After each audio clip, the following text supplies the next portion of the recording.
Death is the golden key that opens the palace of eternity. Hey guys, do you know where these lines appears? Might be that you know, or might be that you do not know. So guys, if you do not know the name, the answer of this question, so obviously something is lacking.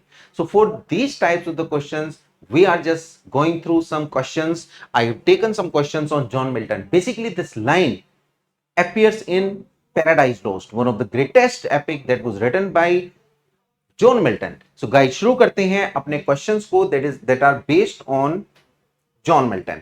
सबसे पहला question हम यहां पे लेते हैं, Milton lived through, यानी Milton basically किस time में, किसके कंटेम्परेरी थे, किन एजेस में थे, तो कहां पे हम उनको देखते हैं। तो आंसर्स हमारे यहां पे चार हैं, Caroline, Commonwealth, restoration edges.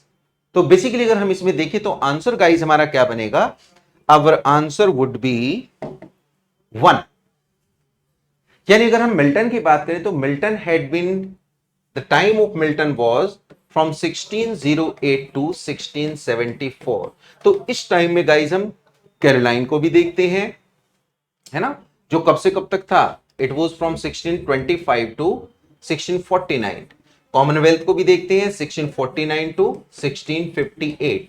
And guys restoration, जिसमें हम 1658 से 1660 से 1700 तक, यानी कि इस समय पीरियड तक हम मिल्टन को देखते हैं। तो आंसर हमारा यहां पे क्या बनेगा, आंसर वुड बी 1। आते हैं क्वेश्चन नंबर 2 पे, और गाइस ये रहा आपका question number 2। Which of the following is a mask written by Milton. Milton ने इनमें से किस मास्क को लिखा था। तो बेसिकली हम देखें गाइस, यहां पे कॉमस है, लिसिडस है, एरियोपेगेटिका, एंडन। तो बेसिकली कॉमस यहां पे आंसर बनेगा। Milton had written two, basically two important mass. Number one, Arcades, that was also in 1632, and second we see Comus. Comus was more important, it was more famous, that celebrates the chastity। और अगर हम first one की बात करें, means Arcades, it celebrates the 75th birthday of Alice Spencer. तो Alice Spencer के 75th birthday को वो सेलिब्रेट करता है। अगले क्वेश्चन पे आते हैं गाइस, और देखते हैं यहां पे, what post did Milton, what post did Milton hold during the Commonwealth government। भाई हम कॉमनवेल्थ की बात करेंगे, कॉमनवेल्थ केम अंडर क्रॉमवेल, यानी कि Oliver Cromwell was there as a king, and we see here as a civil servant there was John Milton। so guys, John Milton ने basically किस post को यहां पे लिया, Latin secretary, puritan secretary, personal, या फिर नन ऑफ दीज। अगर हम बात करें जॉन मिल्टन की, so just because of the wit of John Milton, he had been included in the Commonwealth। और गाइस यहां पे हम देखें, he was a foreign language secretary। हम क्या नाम देंगे, foreign language secretary। So foreign language में हम किसको देखेंगे, लैटिन, तो it was the Latin one. भाई लैंग्वेज वहां पे क्या है, English, but he is the secretary of the Latin, so it means क्या बनता है, फॉरेन लैंग्वेज का। तो आंसर हमारा वन बनेगा लैटिन सेक्रेटरी। अगले क्वेश्चन की बात करते हैं, at what age did Milton became totally blind. किस एज में बेसिकली वो ब्लाइंड हो गए थे। सो गाइस ये क्वेश्चन बहुत बार पूछा गया है। He had been at the age of 44। तो 44 की एज में he had been totally blind. अगले क्वेश्चन की बात करते हैं, how many times did Milton marry. कितनी बार शादी की मिल्टन ने। सो गाइस ये बड़ा अच्छा क्वेश्चन है और कई बार पूछा भी गया है। मैं आपको बता दूं, फर्स्ट मैरिज उन्होंने बच्चों की थी मैरी पॉवेल से। मैरी पॉवेल से इन्होंने शादी की 1642 में, और गाइस शी डाइड इन 1652, यानी कि फॉर 10 इयर्स। सेकेंड हम देखें, he was married to Catherine Woodcock. तो बच्चों उन्होंने सेकंड शादी कैथरीन वुडकॉक से की, and it was in 1656 up to 58, 2 साल। और थर्ड उनकी शादी थी एलिजाबेथ मिंसुल से। एलिजाबेथ मिंसुल, जिसको बेटी भी कहते हैं, Elizabeth Minshull, she was the youngest one. और गाइज ये शादी थी 1663 up to his death, right. तो ये 3 शादी, ये जो सेकंड वन है कैथरीन वुडकॉक, इसी के लिए वो सोनेट नंबर 23 लिखते हैं, जो शुरू होती है मीथोट आइसोमाइसेंट, है ना, जो मीथोट से बच्चों शुरू होती है। तो वो किसको सेलिब्रेट करते हैं, अपनी सेकंड वाइफ को। यानी कि this particular poem was dedicated to Catherine Woodcock. तो ये 3 शादी, इसका मतलब आंसर हमारा क्या बनेगा? Answer would be A, he had been married 3 times. Next question को देखते हैं, how many books are there in paradise lost. Guys सबसे बढ़िया क्वेश्चन और सबसे ज्यादा पूछे जाने वाला, मैं आपको बता दूं इसका आंसर आएगा आपका 12।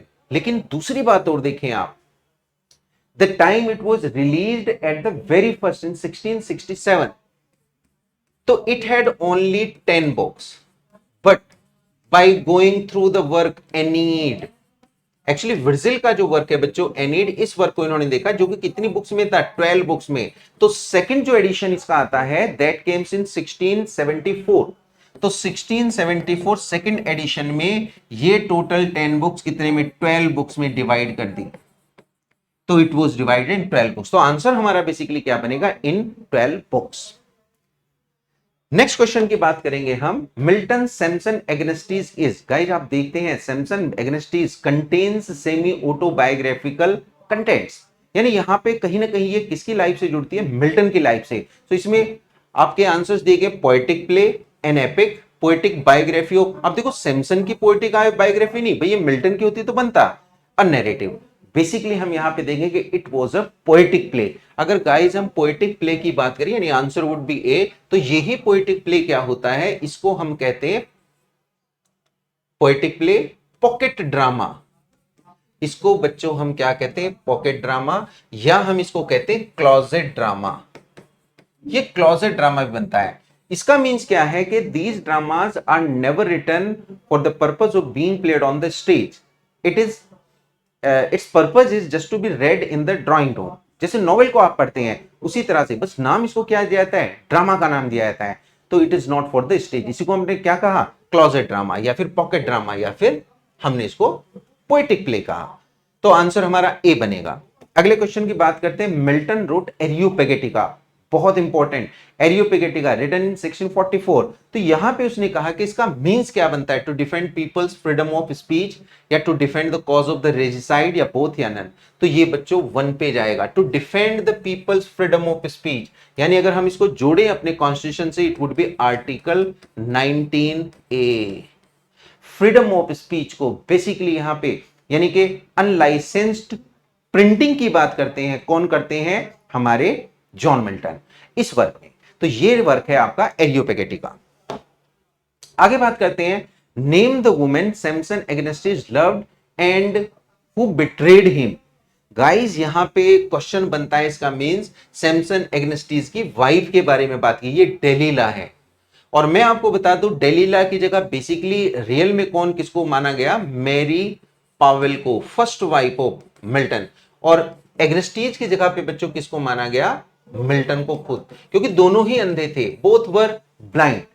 तो कहीं ना कहीं सेमी ऑटोबायोग्राफिकल बनती है। तो बेसिकली आंसर आपका क्या बनेगा यहाँ पे? Delilah. She was the lady behind the destruction of Samson Agonistes, behind the death of Samson Agonistes. Next question की बात करते हैं हम, in which book of Paradise Lost Adam and Eve meet for the first time. Guys बड़ी बात Paradise Lost की है कि Paradise Lost being an a lengthy epic, it had been divided into 12 books. We see here written in blank verse. This particular work was the magnum opus of John Milton. Here we see question हमारा क्या है कि Adam and ewe कहां पे first time मिलते हैं। Let me tell you that it starts in medias res. इसका means है कि मिडल से शुरू होता है, यानी कि first book if we see, obviously there would be the introduction of Satan and the fallen angels, यानी कि जितने भी एंजल्स फॉलन थे वहां पे, वो सारे आपको वहां पे मिलते हैं।